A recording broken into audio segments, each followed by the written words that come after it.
Today we have a special visitor in the shop today. Something we've never shown on video before in all of 700 and... how many is it, Mrs. Wizard? 790. 790 videos. You've never seen one of these. Let's get started.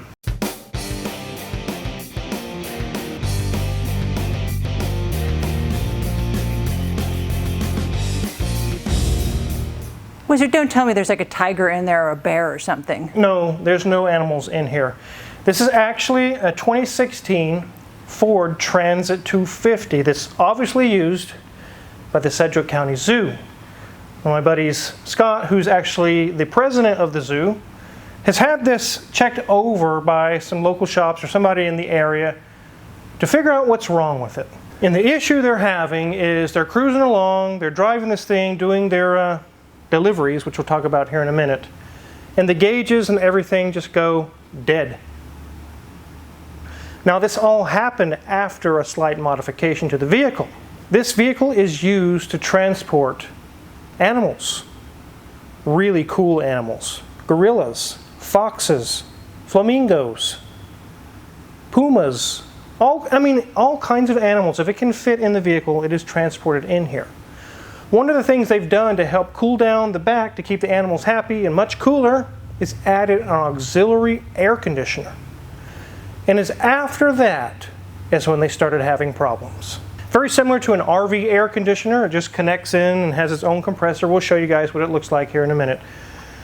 But they haven't had any trouble until they had that installed, and now they're having the gauges go dead on it. Before we start diving in, what could it be, this or that, and play the game, which I know you guys like to play the game, let's check this thing out. It's really cool. Some people like to see a leaping jaguar on the front of their car.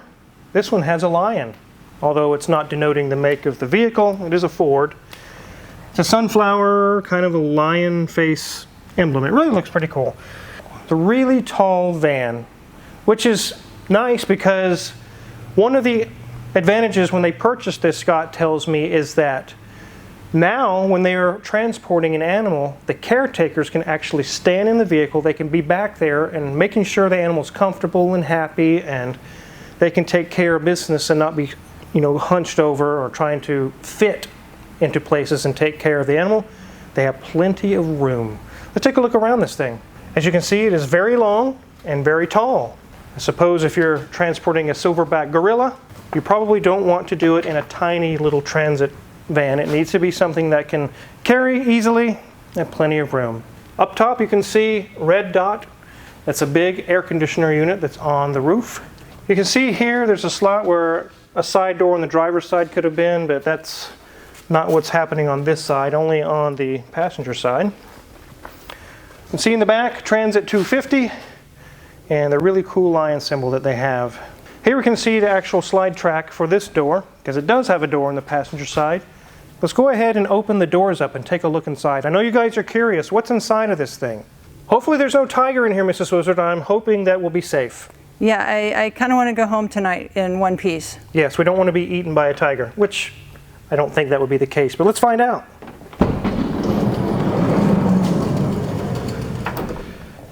Luckily, there are no animals in here.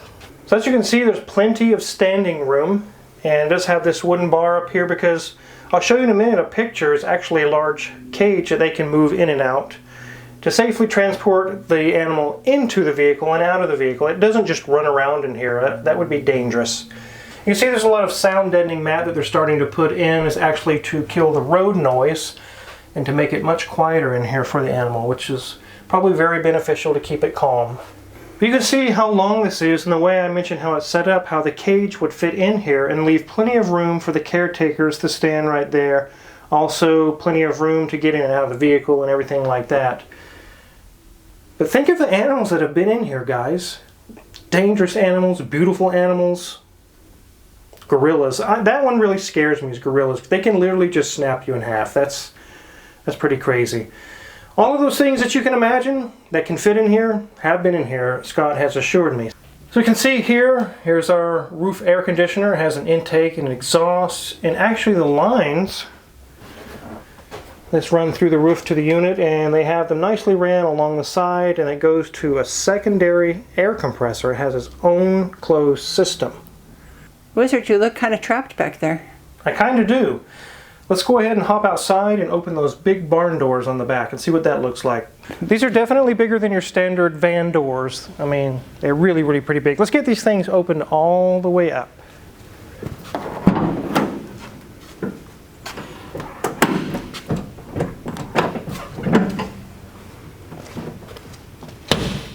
There's that one.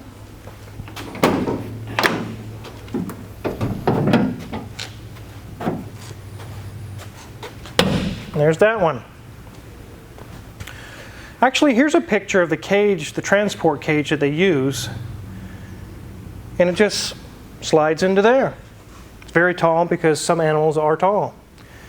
It's basically just a shell. It's just a big cargo van. There's nothing special inside other than it just contains the cage with the animal in it. And now they've added the air conditioner to keep the animal much cooler and much happier. Then the problem started. So we've checked out the vehicle. We saw how cool it is. Let's go find out what is going on here. So what does a big van have under the hood? Let's take a look. It is the venerable Ford 3.7 V6. Plenty of power to move around. Is it a hot rod? A rocket? No. I don't think the animals would enjoy it being a rocket. So it's probably not necessary to have a supercharged huge engine in here or something.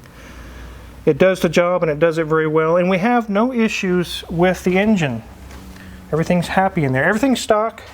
Nothing's been modified in here other than the extra compressor, which I'll show you now. It has its own special bracket, its own belt. It looks very nice. But the main compressor that originally came with this vehicle just for the dash AC, you see two aluminum lines down there underneath that reservoir. Way down there is the original compressor that runs the dash AC. So like I mentioned, after they installed this auxiliary air conditioner, everything seemed to work fine. It kept the animals much cooler because, as you can imagine, just having the dash AC with a large animal in the back on a hot day, it would be marginal at best. The dash AC was doing the job, but they said, look, let's make it a little cooler in here and make it even more comfortable for the animals.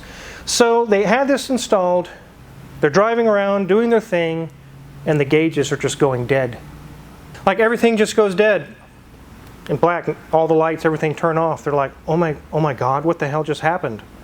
I don't even know how fast I'm going or if it's overheating or what's going on now. And it would do that sometimes. And finally, they took it to a local place, I'm not sure where.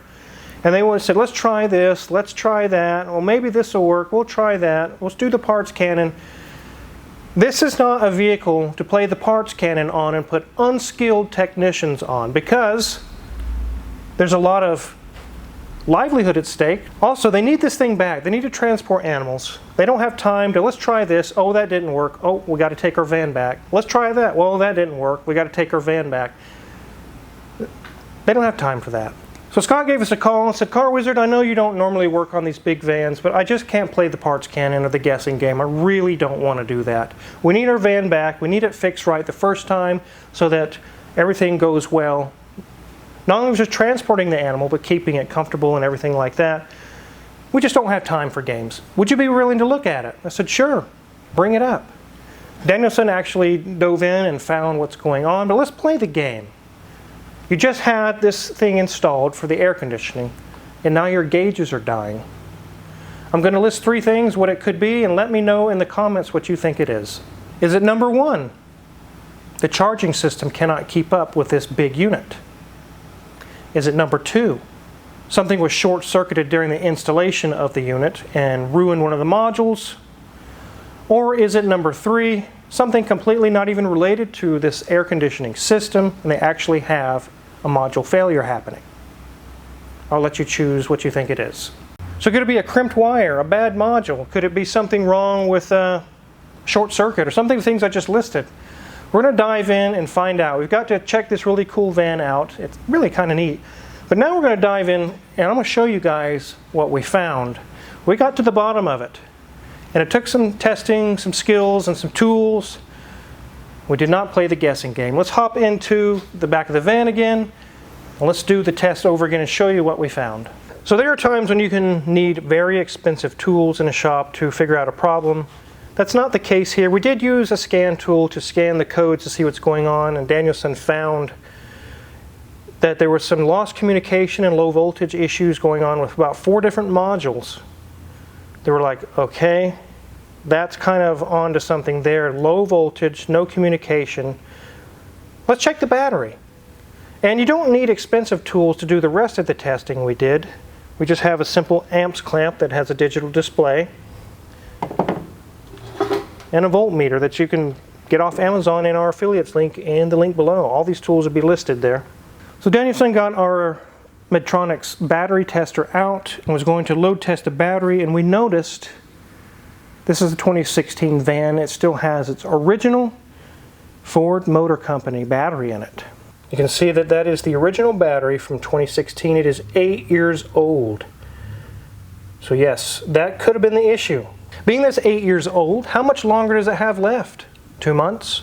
2 years? It's definitely not something we want to send this back to the zoo with a questionable battery of who knows how long it's going to last. It's actually already has a brand new battery installed. It passed the load test, actually still a good battery. That was not the problem.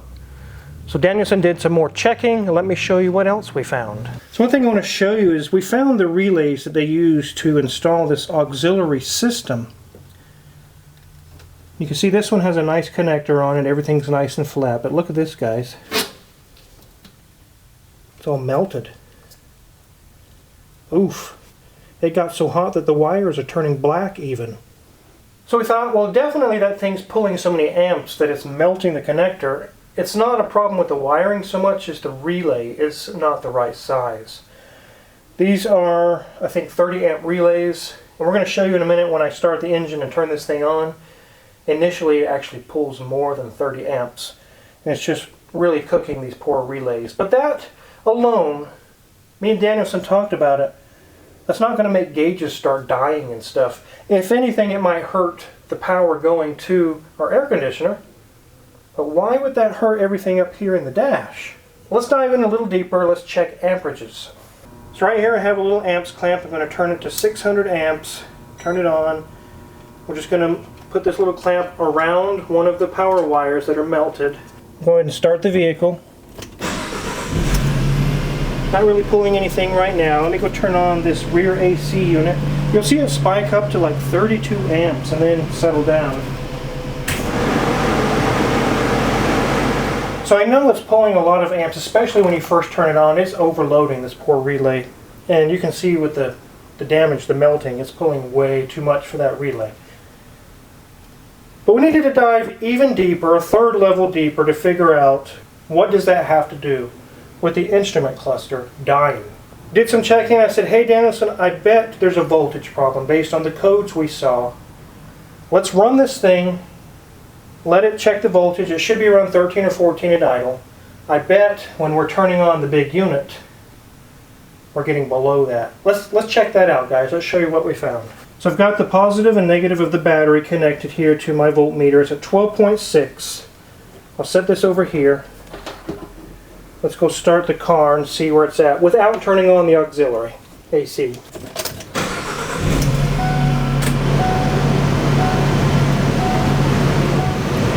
We've got the dash AC on full blast and the headlights on. I was able to keep up with just those accessories running like it should.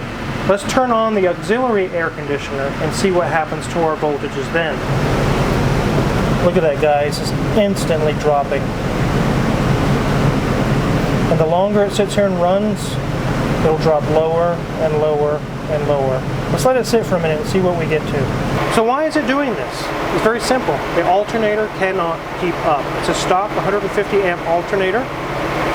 And doing just the systems that are factory designed to this vehicle, it has no trouble, but now we've added this big air conditioner. It's pulling so much power while it's at idle, it cannot keep up. So anytime they're loading an animal or at a stoplight or stop and go traffic, the vehicle's idling, that's when things start happening. Let's take a look at the voltages again. Look at that, guys, it's continuing to drop. Me and Danielson actually watched it go to 11.8. Very, very low. So if you guessed a cut wire or something like that, no, that's not what it is. We did find some melted wiring and things like that, but Again, that's not going to cause the gauges and things to cut out. If you guessed a bad module or failed module, again, there's nothing indicating that there's an issue there. But if you guess the alternator is not able to keep up with the new additional air conditioner, that is correct. The system's able to keep up just fine until you turn on the air conditioner. And the reason for that is because it's drawing so much power, the alternator can't even put out enough power to replace what's been drawn out of the battery. And as you watched and saw, the voltage just keeps dropping and dropping. I imagine it could go down to 10 volts or 9 volts or something if you just keep doing it that way. Here's the problem. Modern cars today, all their computer modules inside have a safety protocol. If the voltage drops below a certain point, I'm out. Hell no, I'm shutting off. Because they know if it runs at very low voltages, it could ruin the module. They're not designed to run at 9 volts or 11 volts. So it says, okay, the voltages is not there for me to operate properly. I'm shutting down. Guess what happens when it shuts down? Your gauges go dead. And, oh God, what happened? Oh, I don't understand. It's very easy if you understand how vehicles work. It also explains why we saw codes with our scan tool, lost communication, low voltages. It all adds up. Whenever this was happening, I would rev the engine and hold it at 3,000 RPMs. It would start to climb out of its voltage deficit. It actually would do okay. But as soon as you let off the gas, it just can't keep up. So what we're going to do with this vehicle, we got a new battery in because I'm not chancing an 8-year-old battery. We're going to replace those relays with 80 amp relays so they never melt again. And we're going to upgrade this to a 250 amp alternator, which you can do on these Transit 250s. It basically just bolts on. It was actually an option, a feature that you can put on these. This one just happened to have the standard 150 amp. Once we get the 250 amp installed, it will be able to keep up at idle at that point. The proof of that being is all we had to do is give it a little gas, and even this alternator will keep up. As soon as we add the beefed up upgraded alternator, problem solved.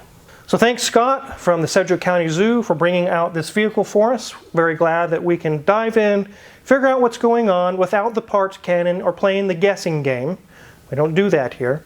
And now we figured out how to fix your animal transport vehicle so the troubles won't happen anymore. If you're curious what kind of tools that we use to work on this or any other vehicle in the shop, check our Amazon affiliates link in the description below. If you purchase anything, we get a small cut and really appreciate it. And make sure to hit the subscribe button because we have many more cool videos to come. Thanks for watching.